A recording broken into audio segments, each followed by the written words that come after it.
కాణిపాకం శ్రీ వరసిద్ధి వినాయక స్వామి ఆలయ కార్యాలయంలో కార్యనిర్వహణాధికారి పెంచల కిషోర్ ఆధ్వర్యంలో గణతంత్ర దినోత్సవాన్ని పురస్కరించుకొని సోమవారం జాతీయ జెండాను ఆవిష్కరించారు। ఈ కార్యక్రమంలో ఆలయ పాలక మండలి చైర్మన్ మణినాయుడు, ఆలయ సిబ్బంది తదితరులు పాల్గొన్నారు। అందరికీ 77వ గణతంత్ర దినోత్సవ శుభాకాంక్షలు।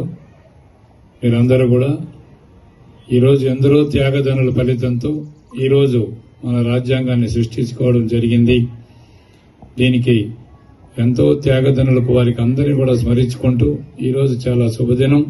వారి అందరికీ కూడా మనం వారి బాటలో అందరూ కూడా నడుచుకొని అన్ని విధాల మనం సహాయ సహకారాలు అందించాలని చెప్పి రాజ్యాంగ నిపుణులు చెప్పినటువంటి పద్ధతిలో అందరూ కూడా నడుచుకొని దేశ సేవ చేయాలని చెప్పి తెలియజేసుకుంటూ మీరందరూ కూడా సహృద భావంతో ఒక బాధ్యతగా మన దేవాలయాన్ని అభివృద్ధి చేస్తారని చెప్పి ఆశిస్తూ ఈ అవకాశం ఇచ్చిన మీ అందరికీ కూడా రిపబ్లిక్ డే శుభాకాంక్షలు తెలియజేస్తున్నాను।